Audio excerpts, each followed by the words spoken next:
안녕하세요. 저는 결혼을 한 지 3년 차가 된 30대 새댁입니다.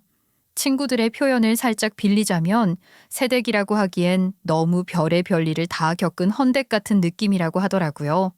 헌댁이라는 말을 전 별로 좋아하지 않지만 아직 미혼인 친구들은 저에게 왜 결혼을 해서 이 고생을 하냐고 하더라고요.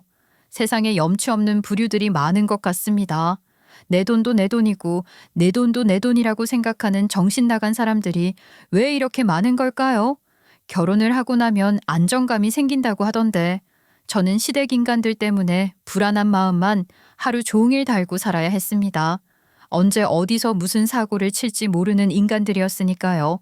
망나니 같은 제 시누이들의 이야기를 지금부터 시작해 보도록 하겠습니다. 저희 부모님의 가르침은 항상 남의 것을 탐하지 말라였습니다.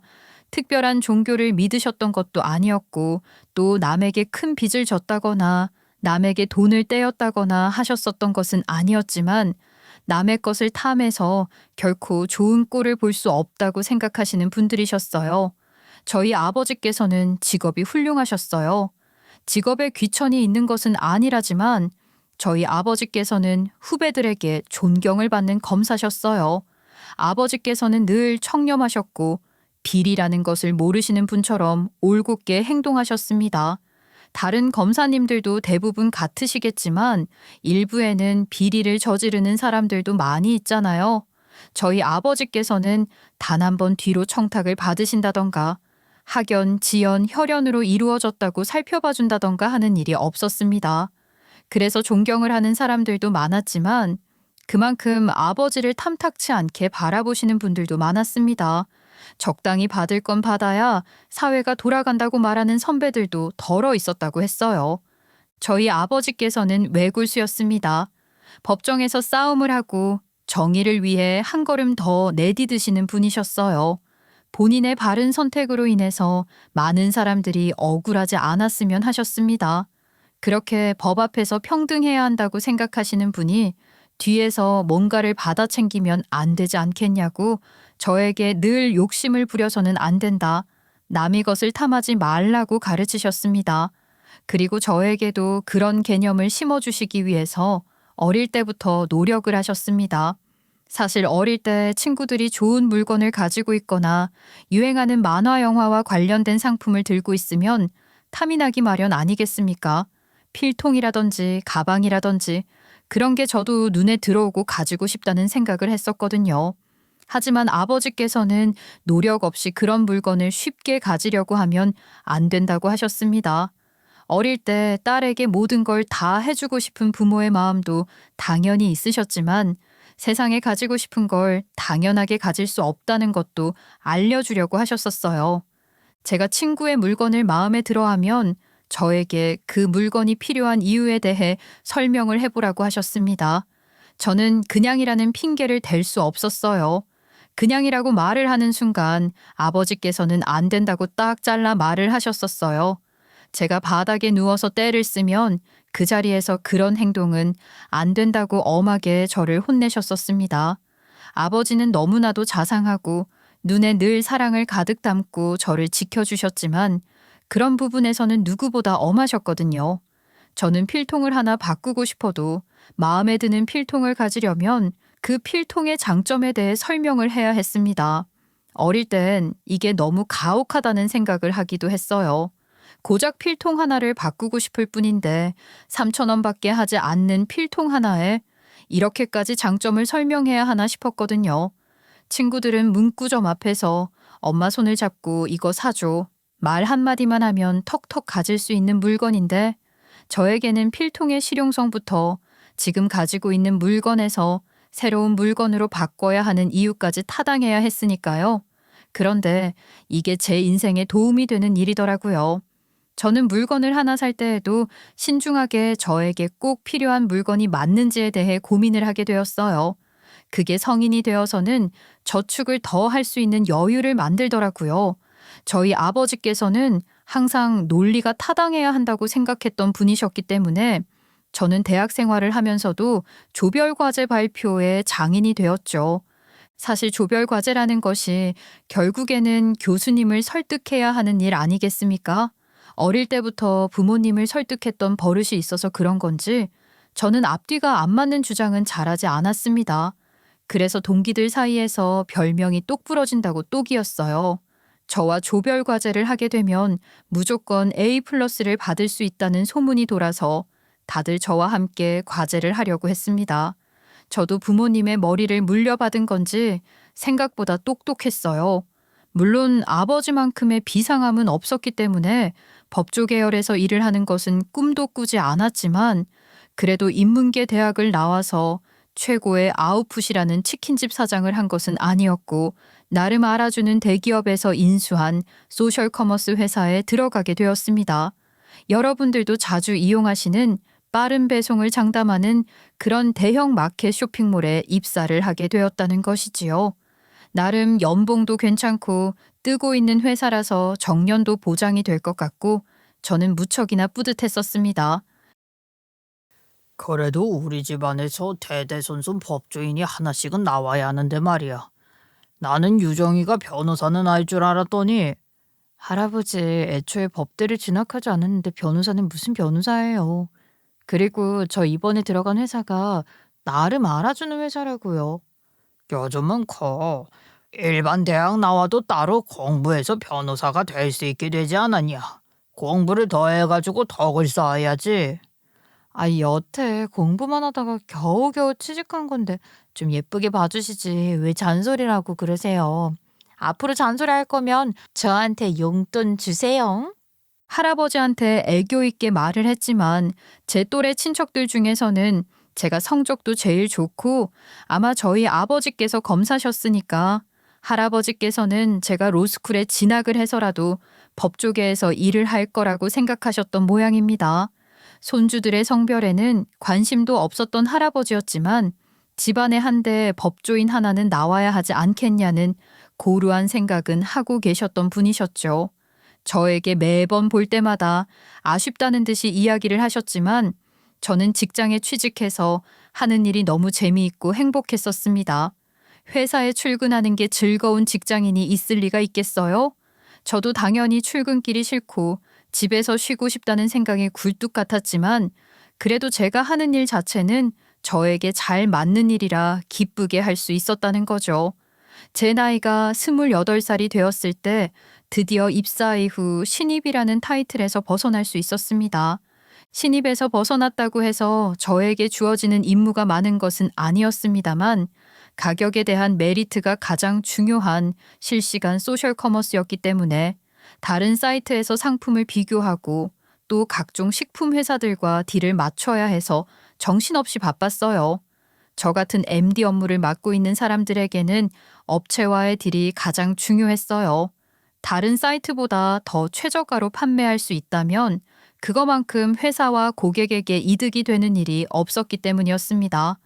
제가 맡고 있는 업무는 자파 쪽이었는데 그러다 보니까 가방이나 구두처럼 가죽을 다루는 업체와 많이 연결이 되었어요.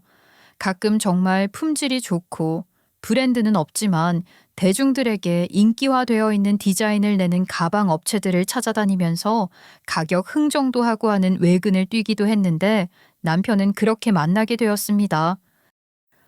대리님, 저희 가방 상태 진짜 좋아요. 가죽도 싸구려 인조가죽 아니고요. 이런 가격이 나올 수가 없다니까요. 알죠. 아는데 지난번에 A 회사랑 진행하실 땐 이 가격보다 저렴했었잖아요. 저희도 한번 맞춰주세요. 그건 하루 반짝 특가로 내놨던 거고 2년 전이라 지금보다 인건비도 저렴했다고요. 그런 사정도 생각해 주셔야죠. 지금 물가가 얼마나 올랐는데요. 다 압니다. 아는데요. 저희도 3일 동안만 특가로 진행하려고요. 대신 수수료 낮춰드릴게요. 그러면 사장님도 윈윈 아니에요? 수수료가 낮춰줘도 저희한텐 손해예요.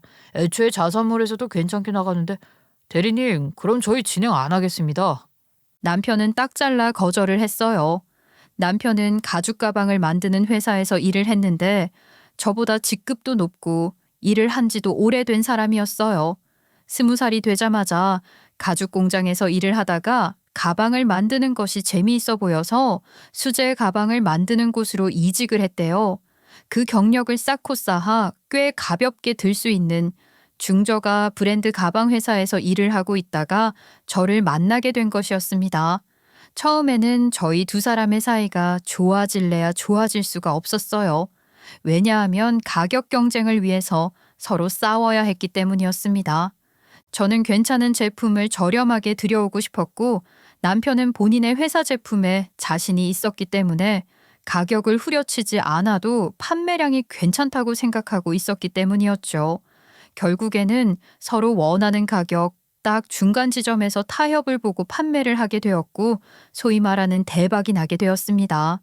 그런데 그건 구매자들에게 이득이 되는 일이었지. 저희 회사에서나 남편네 회사에서는 엄청난 큰 돈을 만질 수 있는 기획 자체는 아니었어요.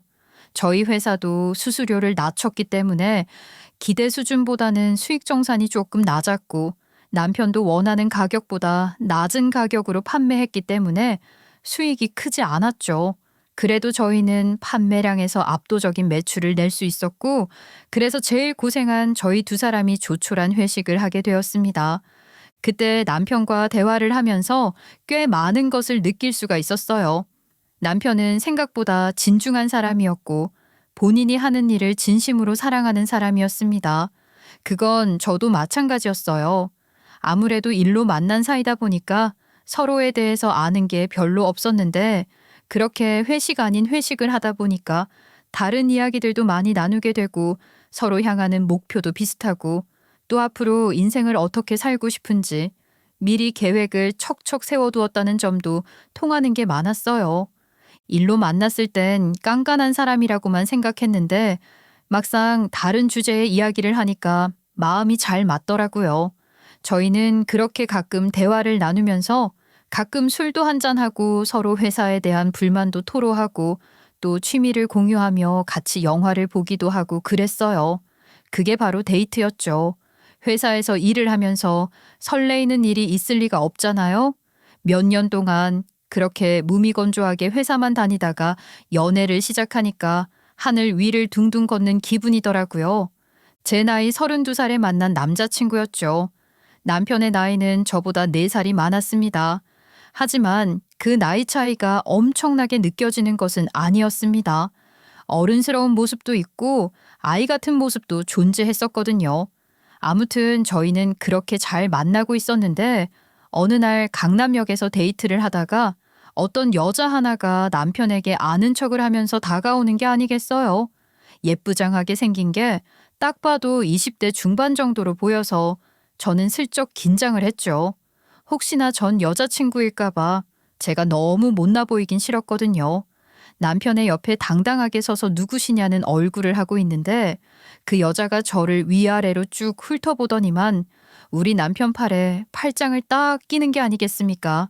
이게 무슨 경우인가 싶었죠. 오빠, 어디 가는데? 옆에 이분은 누군데? 오빠 여자친구야? 아, 인사해. 여기는 내 여자친구 유정이. 그리고 이쪽은 내 막내 동생 선이라고 해. 막내 동생? 아, 안녕하세요. 저는 선욱 씨 여자친구 김유정이라고 합니다. 아, 여자친구 왔구나. 오빠랑 예사롭지 않아 보이긴 했는데. 좀 안 어울리는 그림 같아서 여자친구라고는 생각 못했어요. 선욱 씨 지금 가야 하지 않아? 우리 영화 시간 다 되어가는 것 같은데. 인사는 다음번에 정식으로 드리는 게 좋을 것 같아요. 저희가 밥 먹느라 시간을 오래 지체해서요. 나 같으면 영화를 포기할 것 같긴 하지만 나도 오늘은 친구랑 놀러 나왔으니까 가봐야겠다. 근데요, 그 유정 씨 몇 살인지 모르겠지만 울 오빠한테 반말해요? 네? 아, 네. 반말하면 뭐 안 되는 건가요? 보통 남자가 나이가 많으면 반말 안 하는 거 아닌가? 요즘은 서로 존중해주는 의미를 담아서 존댓말을 쓰던데. 은근히 막내 신우라는 사람이 꼰대인 것 같았어요. 따지고 보면 지도 저한테 말을 슬쩍슬쩍 놓고 있으면서 남편에게 존댓말을 쓰지 않는다고 콕 집어서 이야기를 하더라고요. 그러는 지들은 무슨 집에서 서로 존대하고 지내는 거 아니지 않겠어요? 아무리 생각해도 제가 여자친구라고 하니까 기싸움이라도 하고 싶은 건지 아니면 이때다 싶어서 강짜라도 한번 부리려고 그러는 건지 처음 보는 자리에서 시누이 짓을 하더라고요. 그때 딱 느꼈죠. 이 집안에 시집을 가게 되면 말도 못하게 시달릴 수도 있겠구나 싶은 생각이 들었어요. 웃기게도 저는 남편에게 여동생이 있다는 사실도 몰랐습니다. 제 앞에서는 동생 이야기를 단 한 번도 꺼낸 적이 없었거든요. 새초막에 눈을 치켜뜨고 저를 보던 막내 시누이가 사라지고 제가 좀 황당하다는 듯한 얼굴을 하고 있으니 남편이 안절부절 못하더라고요. 영화 시간이 다 되어서 일단 영화관으로 가긴 했는데 이상하게 마음에 찝찝함이 남았다고나 할까요? 그래도 나이 30대에 만나서 어떻게 보면 너무나도 잘 맞는 소울메이트가 생겼다고 생각을 했고 남편의 마음을 100% 알 수는 없어도 저는 결혼이라는 것을 생각해 본 적이 있었기 때문에 더더욱 마음이 찝찝했습니다. 저런 말도 안 되는 트집을 잡는 시누이를 제가 과연 잘 이겨낼 수 있을까 싶은 상상력이 마구마구 샘솟았어요. 제가 영화에 집중을 못하자 집에 가는 길에 저에게 여동생들 이야기를 하더라고요. 충격적인 건 시누이가 하나가 아니라 셋이었다는 것이었습니다. 우리 할아버지가 남자가 적어도 둘은 있어야 한다고 우리 집안이 남자 명줄이 그렇게 짧대. 보면 뭐 우리 작은 할아버지도 그렇고 큰아버지도 그렇고 우리 아버지마저 일찍 돌아가셨거든. 그래서 집안의 대를 제대로 이으려면 남자가 둘 셋은 있어야 한다고 내가 첫째 아들로 태어나니까 아들 하나 더 있어야겠다고 하셔서 우리 엄마가 그때부터 아들 낳겠다고 동생들 줄줄이 낳았는데 하필이면 딸만 셋이 태어난 거야. 그러면 지금 여동생이 셋이나 있다는 이야기야? 아이 그럼 아까 만난 여동생이 막내라고 그랬었나? 몇 살인데?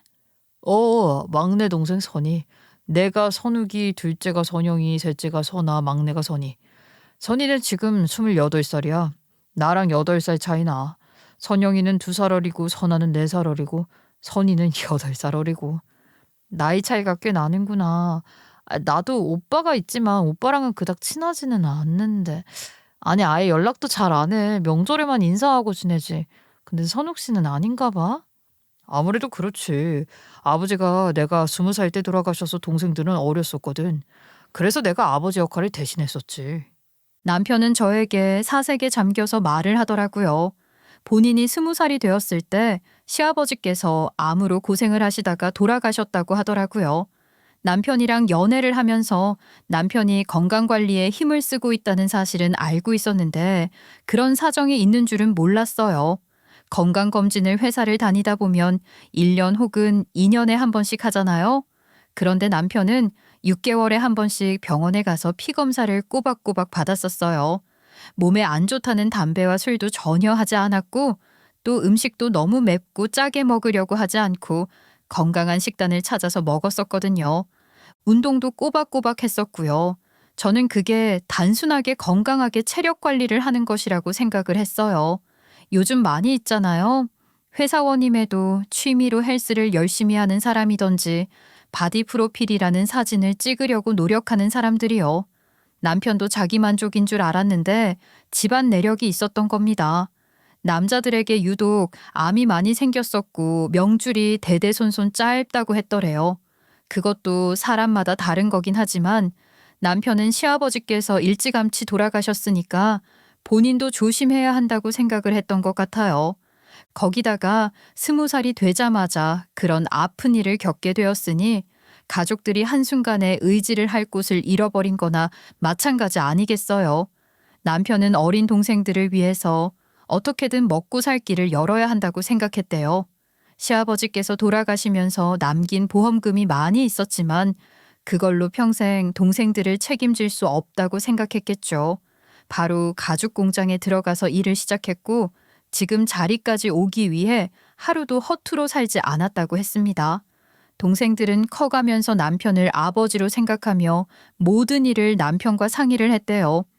남편은 동생들의 진로 고민도 같이 해주고 연애 고민도 같이 해주면서 시간을 보냈다고 하더라고요. 정작 본인은 돈을 벌어서 가족들의 생계를 책임지기 위해 1분도 쉬지 않았으면서 말입니다. 남편의 그런 이야기를 들으니까 가슴이 더 짠하기도 하고 또 이 사람이랑 평생을 함께 한다면 굶어 죽지는 않겠구나 싶은 생각이 들더라고요. 책임감이 강한 사람이었고 우리에게 어떤 일이 벌어진다고 해도 잘 헤쳐나갈 수 있는 힘을 가진 사람이라고 생각했습니다. 그래서 막내 시누이가 저를 보고 날 선반응을 할 수 있다고 생각했어요. 본인에게는 하나뿐인 오빠이자 아버지를 대신할 수 있는 사람인데 갑자기 여자친구가 생겼다고 가족의 품을 떠난다면 그 빈자리가 얼마나 크게 느껴지겠어요. 남편은 동생들 뒷바라지를 열심히 해서 대학도 보내놓고 취업하는 것까지 다 지켜본 사람인데 동생들에게 애틋한 마음이 있는 것만큼 동생들 역시 남편에게 애틋한 마음이 있었겠죠. 누구보다 자랑스럽고 누구보다 든든한 오빠이니까 좋은 여자를 만났으면 하는 바람도 있었을 겁니다. 그래서 일부러 저에게 더 그렇게 삐딱거리는 행동을 했을 수도 있다고 생각했어요. 남편에게도 살짝 말을 했었지만 저는 오빠와 그렇게 살가운 사이도 아니고 오빠랑 속마음을 털어놓고 이야기를 나눠본 적도 없었기 때문에 오히려 남편의 이야기를 들으니까 그 상황이 더 잘 상상이 되더라고요. 제가 겪어본 일이었으면 오히려 그 애틋함을 더 이해 못했을 수도 있겠다는 생각을 했어요. 저는 그날 막내 시누이와의 만남은 아무런 문제가 없었다는 생각으로 바뀌게 되었고 남편과 오히려 결혼을 하고 싶다는 생각을 더 절절하게 하게 되었습니다. 그리고 제 바람이 이루어진 건지 모르겠지만 저는 2년간의 연애를 끝으로 33살이 되었을 때 결혼을 약속하게 되었고 양가에 인사를 드리러 가게 되었습니다. 저희 집은 아버지께서 검사시고 어머니께서는 원래 사업을 잠깐 하시다가 사업가에게 알게 모르게 들어오는 청탁들도 있고 인맥으로 사업이 성사되는 경우가 생기게 되면서 아버지의 청렴결백함에 금이 가게 될까봐 어머니께서는 잘 되던 사업을 팔고 정리를 하셨었어요. 저희 집은 자금이 꽤 넉넉한 편이었습니다. 그래서 저희 집에 인사를 왔을 때 남편은 주눅이 잔뜩 들었었어요. 네 식구가 사는 집이지만 오빠가 자취 중이었기 때문에 3명이서만 살았는데 집은 60평형대였거든요. 널찍한 현관문을 밟자마자 기가 팍팍 죽어있는 것 같아 보이는 모습을 보여주길래 일부러 남편의 장점만 하염없이 이야기를 했죠. 저희 아버지께서는 제가 하고 싶어서 하는 결혼이라 생각하셔서 반대는 전혀 하지 않으셨습니다. 그 뒤에 시댁에 인사를 드리러 가게 되었는데 그때 처음으로 시어머니와 시누이 3명을 한데 모아놓고 보게 되었죠. 남편도 빈손으로 오지 않았기 때문에 저도 선물을 사들고 갔었는데 과일 바구니와 한우 세트가 제일 만만하다고 그래서 그거 사갔거든요. 근데 시누이들이 그러더라고요. 아니 그때 언제더라? 5, 6년 전쯤에 오빠가 만나던 여자친구 있잖아. 그 여자친구는 우리 선물 하나하나 맨날 다 챙겨줬었는데. 맞아. 그때 그 언니가 나한테 추천해준 화장품 아직도 쓰는데 과일이랑 한우는 좀 쓸데없긴 하다. 우리 오빠한테 막 반말한다면서요? 근데 내가 2살 언니인데 호칭을 뭐라고 해야 하나? 내가 말 놔도 되지? 시누이 셋이 저한테 와다다 말을 하는데 정신이 하나도 없었습니다. 특히 첫째 시누는 저보다 나이가 2살 위였는데 당당하게 저보고 언니라고 부르라면서 자기가 말을 놓겠다고 하더라고요. 그게 무슨 말도 안 되는 족보겠어요. 그 말을 듣던 둘째 시누이도 자기랑 동갑인데 말 편하게 하겠다고 이야기를 하는데 제가 남편을 살짝 흘겨봤습니다. 그러자 남편이 동생들을 나무라듯이 말을 하더라고요. 아유, 아무리 그래도 서열은 당연히 유정 씨가 먼저지. 모두들 새언니라고 불러야 하는 거 알지? 유정 씨한테 말을 놔서도 안 돼. 유정 씨가 허락하기 전엔 말이야. 그런 게 어딨어. 아니 우리나라 족보가 개족보라니까. 나보다 어린 새언니한테 존댓말까지 쓰라고? 아 언니라고 부르는 것도 억울한데. 그래도 언니가 더 동안인 것 같으니까 언니 참어. 그렇게 저를 옆에 두고 지들끼리 이야기를 하는데 제 기분이 당연히 좋을 리가 없지 않겠어요? 순간 솔직하게 말을 하면 인사를 드리러 온 자리인데 저를 얼마나 무시하면 제 앞에서 이런 행동을 할 수 있을까? 이 사람들은 저를 가족으로 받아주고 싶은 마음이 없구나 하는 생각을 하게 되었습니다. 제가 계속해서 표정이 점점 굳어버리자 남편은 결국 시누이들에게 큰 소리를 내기 시작했습니다. 시누이들은 남편이 화를 내면 꼼짝도 못하긴 하더라고요. 지금 예의 없게 뭐 하는 거야? 족보는 누가 지금 개족보를 만들고 있는데 당연히 큰오빠의 부인에게는 새언니라는 표현을 써야지. 올케 언니라고 부르던가. 내 앞에서 내 와이프 될 사람 흉보지 말고 예의 없게 굴지도 말어. 한 번만 더 이런 식으로 내 앞에서 예의 없게 굴면 너희들 2번 다신 안 볼 줄 알아. 당장 사과 안 해? 미안해요. 언니, 앞으로는 조심할게요. 다 같이 입을 모아 깨갱하면서 저에게 조심하겠다고 말을 하더라고요. 남편이 그렇게 화를 내고 나서야 시누이들이 제 눈치를 보기 시작했고 남편도 저에게 약속을 해주었습니다. 시누이들이 2번 다시는 예의를 차리지 않는 모습을 보이지 않게 하겠다고요. 늘 제 편을 들어줄 것이고 시누이들이 우리의 결혼 생활에 일절 관여하지 않겠다고 약속을 했어요. 철저함을 갖춘 저는 미리 약속들을 받아낸 다음 결혼식을 올리게 되었습니다. 결혼 생활은 꽤 행복했어요. 친구들은 33살의 나이에 시집을 간다는 것에 조금 놀란 눈치였죠. 요즘은 결혼 정년기라는 게 뚜렷하지 않은 시대잖아요. 나이 40을 넘겨서 결혼을 하는 사람들도 많았고 아예 일찌감치 결혼을 해서 애를 빨리 낳아 키우는 사람들도 있긴 하니까요. 친구들은 제가 조금 더 꿈을 펼칠 수 있는 나이에 결혼을 한다는 것을 아쉬워했습니다. 하지만 저는 운명 같은 사람을 만났기 때문에 전혀 아쉬울 것이 없었어요. 신혼여행을 가서도 정말 합이 잘 맞는다는 것을 느꼈죠. 서로 보고 싶은 관광지나 먹고 싶은 음식들이 비슷비슷해서 싸움 한 번 없이 일정을 전부 소화할 수 있었습니다. 저는 결혼하길 잘했다는 생각을 지울 수가 없었어요. 저와 남편은 일을 그만두지 않고 각자 열심히 생활비를 벌기 위해 노력을 했죠. 그런데 제가 집안의 기둥과 다름없는 남자와 결혼을 했기 때문이었을까요? 시댁 식구들은 저에게 은근히 바라는 게 많았습니다. 유일한 장남이기도 하고 또 기둥이기도 한 사람이라 저에게 거는 기대가 꽤 많았나 봐요. 시누이들은 제가 나서서 본인들을 챙겨주길 바랐고 시어머니 또한 그 마음에서 크게 벗어진 않았습니다. 보통 시집살이라고 하잖아요. 하지만 저는 약간 결이 다른 시집살이였어요. 시어머니께서 그렇게 못된 분은 아니셨거든요. 시어머니는 그저 남편 그리고 든든했던 아들이 집에서 떠났다는 걸 아쉬워하셨고 조금 그 빈자리를 크게 느껴서 제가 조금 더 시어머니를 챙겼으면 하는 바람을 가지고 있었던 것이라면 시누이들은 정말 옛말처럼 말리는 시누이가 더 얄미운 법이라고 어마어마하게 얄미운 행동들을 했습니다.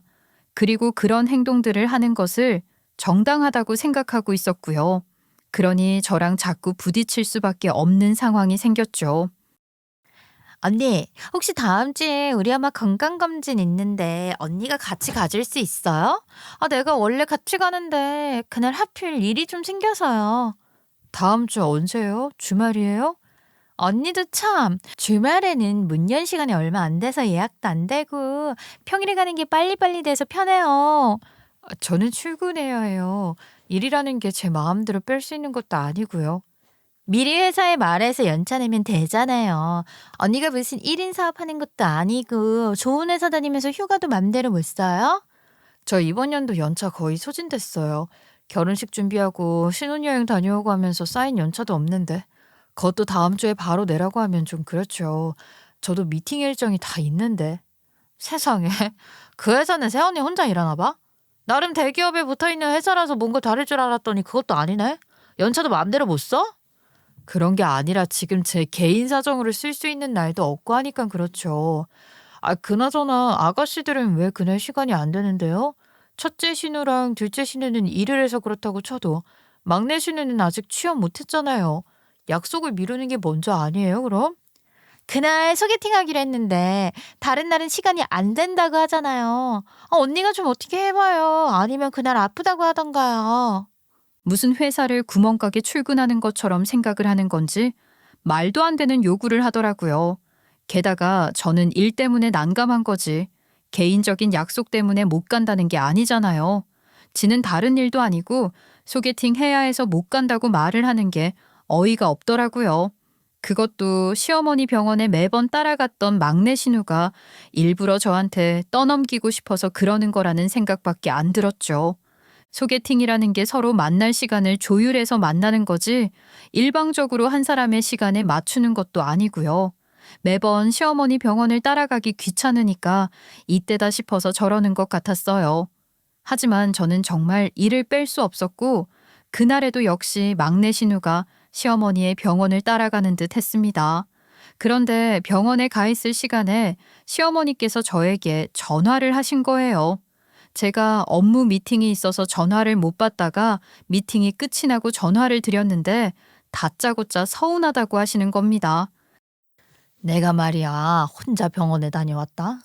남들은 자식이니 며느리니 따라와서 의사말도 듣고 하더구나. 나는 혼자 너무 쓸쓸했다고. 아니, 저 막내 아가씨가 같이 가주신 거 아니었어요? 나는 네가 올 줄 알고 약속 있다길래 볼일 보러 나가라고 했지.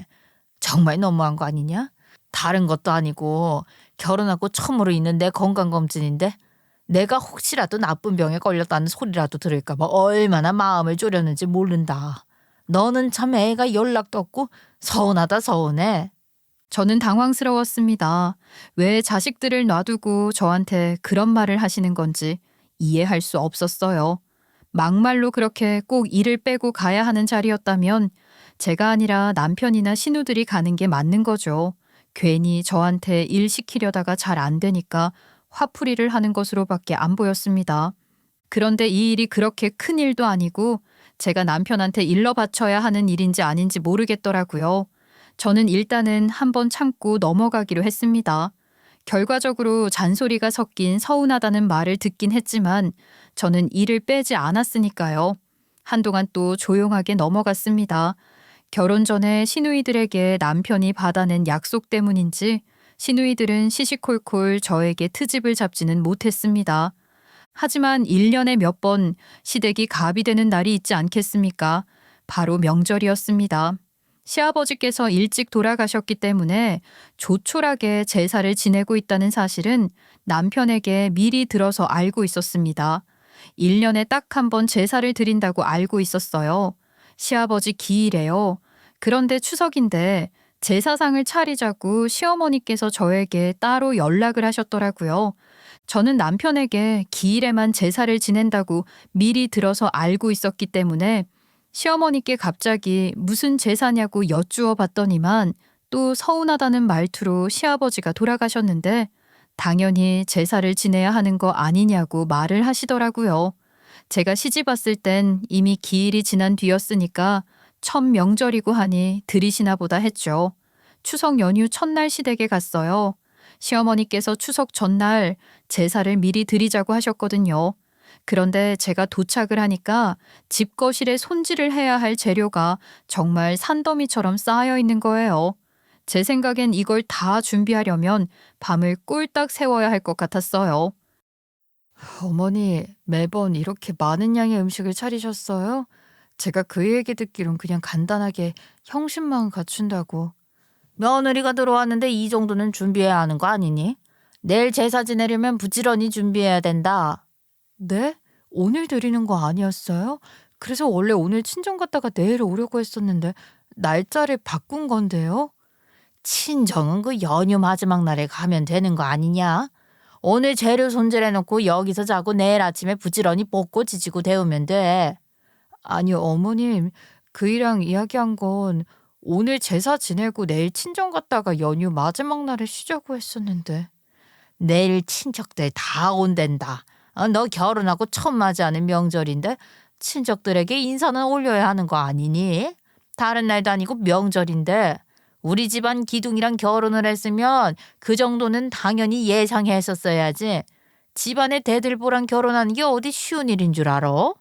시어머니께서 혀를 끌끌 차면서 이야기를 하시는데 저는 좀 억울하더라고요. 미리 남편이랑 이야기를 하셨으면 저도 일정을 그렇게 맞췄을 텐데 당일에 갑자기 통보식으로 말을 하니까 난감했죠. 저희 부모님께서 유명한 식당에 몇 주 전부터 식사 예약을 해뒀다고 시간 늦지 말라고 하셨었거든요. 그런데 시간을 맞춰가기는커녕 아예 날짜를 못 맞추게 생겼으니까요. 결국에는 친정부모님께 전화를 드려서 당일에 못 가고 마지막 날 가야 할 것 같다고 말씀을 드렸죠. 친정 부모님께서는 이해를 해주셨어요. 식당은 부모님 두 분이서 가시게 되었지만 말입니다. 명절 전날 시어머니와 둘이 앉아서 꼬박 재료 손질을 하고 다음날 아침 7시부터 저를 깨우시는 탓에 아침 준비도 하고 남은 음식들을 마저 조리하고 그랬죠. 근데요, 진짜 웃긴 게 그 집에 여자만 저를 포함해서 5명인데 일을 하는 사람은 둘밖에 없었어요. 신우들은요, 연휴라고 늦게까지 친구들 만나서 술 먹고 들어오고 아침에 일어나지도 않더라고요. 아침상을 차렸는데 전날 술만 취해서 들어온 둘째 신우가 배를 벅벅 긁으면서 저한테 콩나물 없냐고 콩나물 해장국 좀 끓여달라고 하더라고요. 저는 어이가 없었죠. 제가 이 집에 종로를 타러 들어온 것도 아니었는데 뭔가 남편과 명절을 보내러 온 게 아니라 시누이들 뒷바라지를 하러 온 것 같은 기분이었습니다. 아, 콩나물 해장국 먹고 싶었는데. 아니, 집에 왜 콩나물이 하나도 없어? 어제 제사 음식 만든다고 사온 재료 다 썼죠. 그래도 아침에 시원하게 소고기 묵국 끓였으니까 해장 될 거예요. 그거 고기 때문에 기름기 있어서 별로 해장 안 되던데. 해장엔 콩나물이 최고야. 올케 언니가 가서 콩나물 좀 사다 끓여주라. 지금 뭐 하는 거야? 대충 먹어. 상 차린데 손 하나 까딱 안 해놓고 감사한 줄 알아야지. 그나마 남편이 제 편을 들어서 다행이었죠. 저는요, 신우들이랑 결코 친해질래야 친해질 수 없는 사이였어요. 남편이 눈에 불을 켜고 신우들의 못된 짓을 잡아보려 했지만 신우들이 뒤에서 야금야금 시어머니를 끼고선 저에게 트집을 잡아대니 남편이 걸러내는 일은 많이 없었죠. 저는 시누이들과 멀어지기 시작했습니다. 취직을 못한 막내 시누이는 저에게 용돈을 달라고 당당하게 손을 내밀기도 하고 둘째 시누이는 본인 생일에 명품 가방을 사달라고 말도 안 되는 요구를 하곤 했죠. 첫째 시누라도 멀쩡했으면 좋았으련만 저에게 2살 어린 너도 결혼을 했는데 자기는 왜 남자친구도 없냐면서 주변에 지인 없냐고 하루 종일 소개팅을 시켜달라고 노래를 불렀습니다. 각각 말도 안 되는 요구들을 하면서 저를 괴롭히는데 이게 시집살이가 아니면 뭐냐는 생각이 들었습니다. 분명히 결혼할 때 약속까지 해놓고 말이죠. 그래도 남편이랑은 문제가 없어서 다행이라고 생각을 했는데 쌓아놓는 게 서로 생기다 보니까 문제가 생기기 시작하더라고요. 첫 번째로 남편이 더 이상 제 편을 들어주길 꺼려하게 되었다는 겁니다.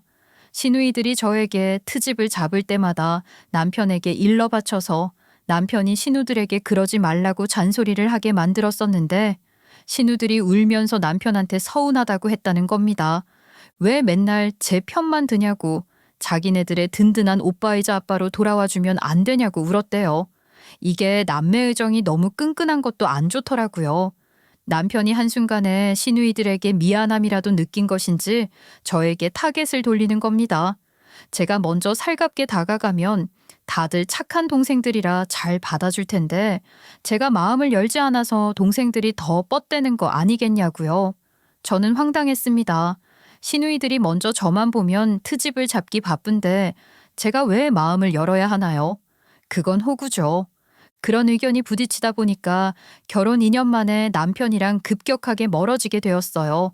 서로 취향도 잘 맞고 대화도 잘 통했지만 가족이 걸려있는 부분에서는 양보가 안 되더라고요. 그러던 와중에 남편이 1년에 2번씩 건강검진을 받는다고 했잖아요.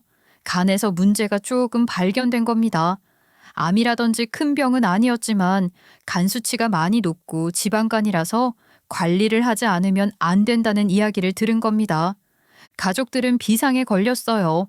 시아버지께서 간암으로 돌아가셨거든요. 남편은 술, 담배도 안 하고 운동도 열심히 하는 편이었는데 간이 안 좋다고 하니까 겁을 먹게 된 것이었죠. 매일매일 불안한 건지 부정적인 생각이 잔뜩 늘었더라고요. 사람이 아침에 얼굴이 좀 부어 있을 수도 있는 거잖아요. 남편은 본인 간이 나빠서 얼굴이 붓는 것 같다고 하루 종일 자기가 죽으면 우리 가족은 어떻게 하냐고 신세한탄을 했어요. 저는 그 소리도 듣기 싫더라고요. 내가 만약 잘못되면 우리 엄마랑 내 동생들은 어떻게 하지? 우리 아버지도 간암으로 돌아가셨는데 나까지 그렇게 되면 나 정말 어떻게 해?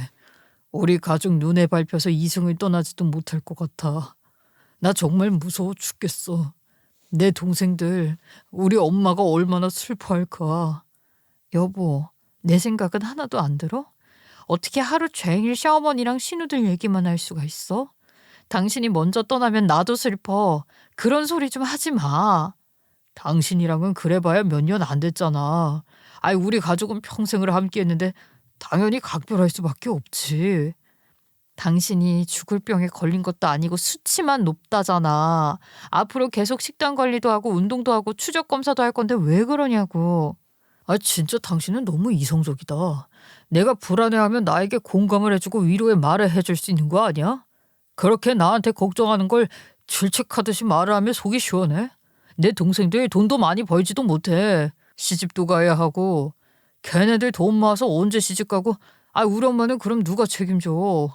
저는 할 말을 잃었습니다. 지금이나 시누이들이 시어머니와 함께 살고 있으니까 서로 생활비를 모아 쓰는 것으로 알고 있었죠. 남편이 저랑 결혼을 해서도 매달 용돈을 조금씩 챙겨드리고 있는 걸 알고 있었어요. 저희 부모님께서는 능력 출중하셔서 바라지 않으셨기에 제가 비상금을 따로 모으고 있었고요. 그런데 남편이 하는 말은 시누이들이 시집이라도 가서 전부 떠나게 되면 시어머니를 우리가 모시고 살아야 한다는 식으로 말을 하더라고요. 저랑은 전혀 상의되지 않은 이야기였기 때문에 저는 기가 막혔던 것이었습니다. 그런데 이렇게 죽음이라는 두 글자에 꽂힌 남편이 사고를 칠 줄은 상상도 못했습니다. 남편이 병원에서 그런 이야기를 듣고 온 지 5개월이 지났을 때 집으로 우편이 하나 도착을 했더라고요. 그런데 그 봉투에서부터 수상함이 잔뜩 느껴졌습니다. 뭔가 어디서 본 적이 있는 것 같은 제 3금융권 로고가 찍혀 있었거든요. 저는 그 우편을 뜯어보고 기겁을 했습니다. 대출 이자가 밀렸다는 독촉장 비슷한 것이었어요. 저는 손을 덜덜 떨면서 차근차근 그 우편의 내용을 확인하기 시작했습니다. 그건 집을 담보로 대출을 받았는데 그 이자가 밀려 있으니 며칠 내로 갚으라고 날아온 경고장이었습니다. 저는 머리를 한 대 얻어 맞은 것 같았습니다. 왜냐하면 그 집의 명의가 제 명의였기 때문이었습니다. 저는 저보다 늦게 퇴근을 하는 남편을 거실에서 기다렸습니다. 현관문이 열리는 소리가 들리고 남편이 등장을 하자마자 차분하게 말을 하려 했습니다. 여보, 이 집을 담보로 대출받은 적 있어? 아니, 이 집 명의가 내 명의로 되어 있는데 어떻게 나 몰래 그게 가능한 거야? 그게 무슨 소리야? 이 집을 담보 대출 받았다니. 난 모르는 일인데. 뭐 어디서 들은 거라도 있어? 당신 이자 못 내서 독촉장 왔어. 내 집인데, 우리 아버지가 사준 내 집인데 어떻게 대출이 가능했냐니까? 당신 내 인감이랑 다 훔쳐서 대출 받은 거야? 그래서 제3금융에 받았어? 아, 여기 이자가 얼만데 그런 미친 짓을 하고 그래? 저희 집은 아버지께서 제가 결혼을 할 때 마련을 해주신 집이었어요. 33평 아파트로 큰 평수는 아니었지만 아이 둘 정도는 낳아서 키우기에 부족함이 없는 평수였습니다. 아버지께서도 저에게 아이를 많이 낳으면 고생이라고 하나 둘 낳아서 이 집에서 터를 잡고 잘 키워보라고 일부러 초등학교도 품고 있고 주변에 중고등학교와 학원가가 가까운 목 좋은 곳에 집을 사주신 것이었어요.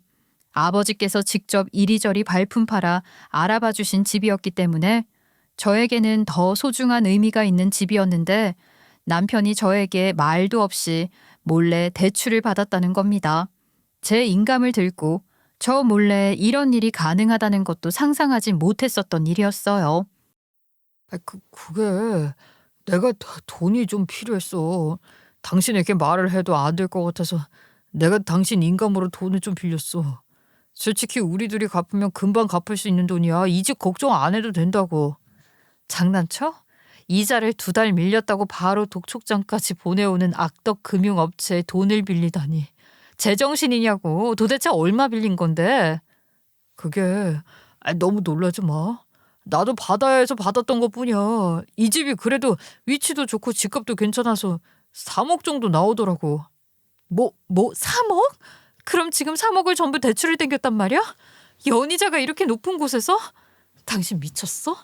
연이자만 얼마인 줄 알아? 벌써부터 이자 연체해놓고 갚을 능력이 된다고? 이 집 걱정을 안 해도 된다는 말이 나와 지금? 그럼 어떡해. 병원에서 벌써부터 결과가 안 좋다는데 나 아직 마흔도 안 됐어.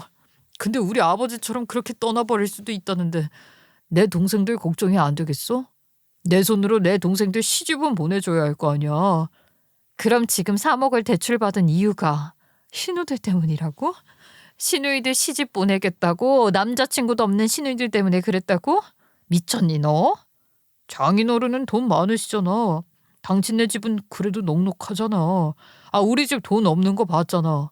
그럭저럭 먹고 살 만큼만 벌어먹고 사는 거. 내가 내 동생들한테 1억씩 선물도 못 줘? 가족들끼리 이런 정도 없으면 어떡해. 난 후회 안 해. 후회를 안 해? 네가 감히 우리 아버지가 사준 집으로 대출까지 받아서 신우들한테 줘놓고 무려 3억이나 받아서 그래놓고 후회를 안 해? 그러면 내가 후회하게 해줄게. 우리 아빠 검사인 거 잊었어? 제가 이를 빠득빠득 갈면서 말을 하니까 남편이 진정을 좀 해보라고 말을 하는데 도무지 진정이 안 되더라고요. 결혼한 지 이제 2년 반 정도밖에 안 됐는데 제가 이런 꼴을 다 참아가면서 살아야 할 이유를 모르겠더라고요. 제 나이가 60을 넘겨서 남편과 의지하고 살아야 하고 애라도 있으면 모르겠는데 결혼한 지 얼마 안 됐잖아요. 제 나이도 아직 어리고요. 충분히 새 출발을 할 수 있는 시점이라고 생각을 했기 때문에 저는 남편의 된통 복수를 하고 이 모든 관계를 청산하기로 마음을 먹었습니다. 진정 좀 해봐. 우리 둘이 열심히 갚으면 다 갚을 수 있는 돈이야. 우리가 힘들면 내 동생들도 도와줄 거고. 당장 가서 그 돈 가져와. 안 가져오면 후회할 거야, 이 등신아. 우리 아빠 검사야. 너네 다 법적으로 처벌받게 만들어버리겠다고. 남편은 가족들끼리 너무한 것 같다고 무슨 검사 장인어른까지 들먹이면서 이미 준 돈이기 때문에 받아올 수 없다고 했어요. 정 그렇게 돈이 급하면 처가의 이야기를 하자는데 이렇게나 염치 없고 뻔뻔한 사람이었나 싶더라고요. 지 돈 아니라고 막 써도 된다고 생각하는 것 같았습니다. 사람이 병 앞에 변하고 무너질 순 있지만 이건 아니다 싶었습니다. 평생 이런 스트레스를 받으면서 살 수 없을 거라 생각을 했고 저는 바로 짐을 싸서 친정으로 왔습니다. 남편은 저에게 일을 크게 만드는 것 같다면서 따라오며 말렸지만 저는 그 밤에 친정으로 가버렸어요. 제가 친정의 짐까지 바리바리 싸들고 오자 친정 부모님께서는 황당하다는 얼굴로 제 이야기를 들어보자고 하셨죠. 그동안 시누이들에게 알게 모르게 시집살이를 당한 일부터 남편이 집을 가지고 저 몰래 대출을 받았다는 사실까지 말을 하는데 왜 눈물이 나는지 모르겠더라고요. 제 이야기를 전부 들으신 아버지께서는 저에게 어떻게 하고 싶은지 물어보셨고 저는 당당하게 이혼을 하고 싶다고 말씀을 드렸습니다. 아버지께서 혹시라도 다시 생각해보라고 하실까봐 이혼을 해야 하는 이유를 요목조목 정리를 하면서 왔는데 아버지께서는 혀를 쯧하고 차셨습니다. 이혼은 당연한 이야기고 그놈들을 어떻게 처벌하고 싶은지를 물어보는 거 아니겠냐. 처벌이요? 아버지께서 도와주신다면 할 수 있는 모든 죄를 다 씌워서 처벌하고 싶죠. 저희 아버지 청렴결백의 근본이신 분이시라 했잖아요. 학연, 지연, 혈연 다 필요 없이 외길 인생만 걸으신 분이라고요. 하지만 딸에게 걸린 일은 달랐나 봅니다. 검사 일을 하며 친하게 지내다가 지금은 대형 로펌으로 이직하시며 변호사가 된 지인들에게 전화를 돌리면서 도움을 달라고 하셨고 그때부터 저는 피해 복수를 시작하게 되었습니다. 역시 법조인들의 머리가 모이면 해결이 나게 되더라고요. 남편을 비롯한 시댁 식구들은 배임죄, 횡령죄, 채무불이행, 사기죄까지 걸 수 있다는 이야기가 나왔습니다. 신혼집 같은 경우는 사실상 부부 공동재산으로 배우자 동의 없이 담보대출을 받은 것은 재산상 손해를 끼친 행위로 인정된다고 하더라고요. 5년 이하의 징역 또는 1,500만 원 이하의 벌금형이 가능하다는 이야기를 들었고요. 횡령죄 또한 공동재산을 사적 용도로 사용했기 때문에 성립이 가능하다고 하더라고요. 사실 여기서 웃긴 게 부부 공동재산이라 명시를 했지만 제 이름으로 된 제 재산이었죠. 저희 아버지께서 저를 위해 사주신 집이었는걸요. 이것 또한 5년 이하의 징역 또는 1,500만 원의 벌금이 나온다고 했습니다. 채무불이행은 민사소송이 가능한 부분이었는데 남편이 제 동의 없이 대출을 받았기 때문에 대출 무효 소송을 통해 담보 설정을 취소하고 시누이들에게 준 돈도 반환 청구 가능하다고 하더라고요. 시누이들이 돈을 썼을지 안 썼을지 모르는 부분이긴 했지만 제가 아는 시누이들이라면 분명 그 돈을 썼을 거라 생각했습니다. 제대로 인생은 실전이라는 것을 보여줄 수 있는 소송 대목이었죠. 사기죄 또한 대출을 받을 당시에 제 인감을 도용해서 쓰고 금융기관에 허위 정보를 제공했을 수도 있지 않겠습니까? 제가 동의를 하지 않았지만 제 서명을 이용해 동의서를 조작했을 수도 있는 부분이고요. 이건 징역 10년 또는 2천만 원 이하의 벌금이라고 하더라고요. 그러니 저에게 제대로 복수할 기회가 찾아온 것이었죠. 남편은 차마 제가 소송을 걸 것이라고는 생각 못했나 봅니다. 화가 풀리면 집으로 돌아오겠지 했던 것 같아요. 하지만 집으로 간 것은 제가 아니라 소송장이었죠. 남편은 발등에 불이 떨어진 것 마냥 시누이들 시어머니까지 동원해서 저를 찾아오고 전화를 걸어대고 친정까지 쫓아왔습니다. 그때마다 저는 경찰에 신고를 했어요. 결국에 4번 이상 경찰을 부르자 경찰 측에서 스토킹 처벌법에 의하며 접근 금지 신청을 할 수 있다고 하더라고요. 당연히 바로 신청해버렸죠. 접근 금지 명령을 어기면 죄가 늘어나니 시댁 식구들 아무것도 못하더라고요. 저는 소송을 시작했고 대출 무효 소송을 통해서 온전히 제 신혼집을 되찾게 되었습니다. 하지만 시누이들은 돈이 엮여버렸죠. 금융권에요. 제 예상대로 그 돈을 펑펑 노는데 써버렸고 남편은 시누이들에게 쌍욕을 퍼붓더라고요. 재판장 앞에서요. 그 돈이 어떤 돈인데 그걸 노는데 쓰냐 제정신이냐 하면서 치고받고 할 정도로 고함을 지르대요. 시누이 3명은 각각 1억씩 변제를 해야 하는 상황이 되었지만 돈이 없어서 결국 신용불량에 개인 파산까지 생각하는 것 같더라고요. 남편은 배임, 횡령, 사기 전부 다 유죄 판결을 받았습니다. 이건 사실상 저희 아버지께서 그동안 청렴하게 일을 해오신 결과나 다름없었습니다. 남편 놈은 망신, 개망신을 당했죠. 저는 마지막으로 이혼 소송장까지 떡하니 던졌습니다. 남편 놈 제 앞에서 무릎을 꿇더라고요. 내가 눈이 멀었어. 당신에게 상의하고 결정했어야 하는데 내가 언제 죽을지 모른다는 불안감에 나 혼자서 큰 사고를 쳤어. 여보, 미안해. 나 징역 가면 건강관리는 어떻게 해? 네 동생들한테 옥바라지 해달라고 해. 감옥에서도 운동 열심히 하고 식단 조절 잘하고 영양제도 챙겨 먹고 그래. 한 번만 봐주라. 당신은 잃은 게 없잖아. 다 돌려받았잖아. 여보, 우리 좋았던 추억만 생각하면 안 되는 거야? 좋았던 추억? 글쎄, 난 지금이 훨씬 좋은 것 같은데. 앞으로 잘 먹고 잘 살아봐. 알았지? 저는 끝까지 약을 올리며 무릎을 꿇고 울고 있는 남편 놈을 뒤로 한 채 이혼 소송 준비를 했습니다. 이혼 소송은 훨씬 쉬웠어요. 남편 놈의 죄도 있었거니와 아이가 없어서 조율할 게 없었거든요. 제 집은 온전히 지켜낼 수 있게 되었죠. 솔직히 저희 친정부모님께서 마음을 상하셨을까봐 그게 제일 걱정되었었는데 저희 친정부모님께서는 오히려 제 걱정을 해주시더라고요. 저랑 사이가 그렇게 끈끈하지 않았던 오빠도 주먹을 불끈 쥐었어요. 아마 아버지께서 괜한 소란 일으키지 말라고 언지를 안 하셨으면 남편놈 눈탱이가 밤탱이가 되었을지도 모르겠네요. 끝까지 잘못했다고 절절매는 남편놈에게 제 남편이 아니라 동생들의 아빠로 평생 살아주라 말하고는 차단을 갈겨버렸습니다. 제 나이 고작 30대 중반이거든요.